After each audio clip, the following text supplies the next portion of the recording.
सुप्रभात। Brijesh sir education में जुड़े हुए सभी हिंदी साहित्य प्रेमियों का स्वागत है। तो चलिए आज कैसे हम प्रारंभ करेंगे। इससे पहले हम लोग प्रयोगवाद और नई कविता में शुरुआत कर चुके। आज हम लोग नई कविता के जो कुछ अन्य कवि हैं उनकी क्या रचनाएं हैं उनके बारे में अध्ययन करेंगे और इसके बाद समकालीन हिंदी कविता के बारे में पढ़ेंगे। तो चलिए इसमें जो प्रमुख कवि आते हैं उसमें नंबर 1 है दुष्यंत कुमार। दुष्यंत कुमार की जो रचना है उसमें महत्वपूर्ण रचनाओं में सूर्य का स्वागत, आवाजों के घेरे, जलते हुए पवन का बसंत, साए में दो।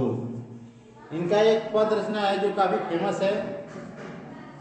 वो बार बार अक्सर सभी उसको प्रेरित गीत में उपयोग किया जाता है। उनमें हो गई ये पीर पर्वत सी पिघलनी चाहिए, इस हिमालय से कोई गंगा निकलनी चाहिए।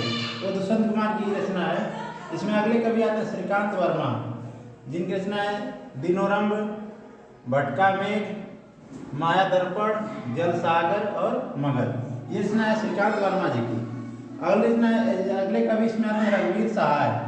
इनकी रचनाओं में सीढ़ियों पर धूप में, आत्महत्यारे के विरुद्ध, हंसो हंसो जल्दी हंसो, लोग भूल गए हैं।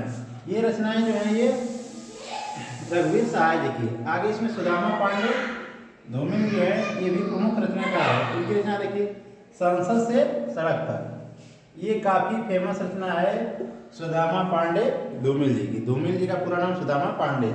उनकी रचना जो संसद से सड़क तक। और अगले कवि इसमें आएंगे लीलाधर जगुड़ी। इनका जो प्रमुख रचना उनमें नाटक जारी है। चलिए आगे जो इस युग के प्रमुख कवि हैं विष्णुचंद्र शर्मा। इनका जो रचना है आकाश विभाजित है, ये रचना प्रमुख है। इसके बाद धीरे धीरे हम लोग नई कविता के बाद समकालीन कविता की ओर बढ़ते हैं। साठोत्तरी कविता भी कहा जाता है, मतलब 1960 दशक के बाद की कविता है जो है। अब देखिए इसमें इन प्रमुख कवि आते हैं त्रिलोचन जी। ताप के ताए हुए दिन उनकी प्रमुख रचना है। उस जनपद का कवि काफी फेमस है। आगे देखिए अज्ञेय सच्चिदानंद हीरानंद वासनानंद जी 20 युग में भी अपनी कुछ रचनाएं की हैं। उनमें है नदी की बाग पर छाया, महावृक्ष के नीचे। ये दोनों रचनाएं अज्ञेय जी की फेमस रचना। आगे है इसमें केदारनाथ अग्रवाल, ये भी इस युग के प्रमुख कवि आते हैं और इनकी रचना है पंख और पतवार और गुलमेहंदी। आगे है मुक्तिबोध, गजानन माधव मुक्तिबोध। इनका पूरा नाम है गजानन माधव मुक्तिबोध। इनकी रचना जो है भूरी भूरी खाक धूल, इनकी फेमस रचना है। आगे देखिए गिरिजा कुमार माथुर, ये भी रचनाकार फेमस है। इनकी रचना है छाया मत छूना मन, भीतरी नदी की यात्रा, साक्षी रहे। ये भी रचना इनकी फेमस है। आगे है वर्तमान और कल्पांतर। चलिए आगे बढ़ते हैं केदारनाथ सिंह।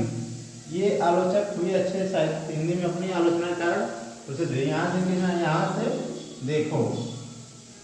आगे इस के जो प्रमुख कवि उनमें लीलाधर जगुड़ी जी आते हैं और इनकी रचना है रात अब भी मौजूद है। ये लीलाधर जगुड़ी की रचना है, कई बार परीक्षा में पूछा चुका है। बची हुई पृथ्वी, ये भी रचना लीलाधर जगुड़ी जी की है। आगे देखिए अब इसके बाद धीरे धीरे नवागत परंपरा आगे धीरे धीरे बढ़ते हैं। 1960 के बाद की जो परंपराएं आई उनमें उन हिंदी नवागत परंपरा में इसका प्रारंभ जो है डॉक्टर शंभुनाथ 1960 ईस्वी के उपरांत मानते हैं। मतलब 1960 से जो समकालीन हिंदी कविता थे तो इसके बाद जो रचना हुई उनको नवागत परंपरा में रखा गया। और इस युग में कुछ पत्रिकाएं हुई जो प्रसिद्ध हैं, उनमें रचनाएं प्रसारित होती थी। उसमें पत्रिका का नाम है और उनके संपादक नाम लिख लीजिए। पृथ्वी पत्रिका के संपादक हैं अज्ञेय जी हैं, सच्चिदानंद हीरानंद वासनानंद अज्ञेय जी। कविता के जो पत्रिका के ये संपादक नाम है भागीरथ भार्गव। निकष के धर्मवीर भारती, संकेत के उपेंद्रनाथ अस्क जी। आधुनिक कविताएं रणधीर सिन्हा जी। नई कविता के जगदीश गुप्ता जी। कविताएं 54, 63, 64, 65। इसमें 3 कवि आते हैं अजीत कुमार, देवीशंकर अवस्थी, विश्वनाथ त्रिपाठी। ये तीनों लोग मिलकर ये रचनाएं किए हैं। आगे देखिए कुछ निषेध पत्रिका के संपादक हैं जगदीश चतुर्वेदी आते हैं। पहचान के अशोक वाजपेयी जी।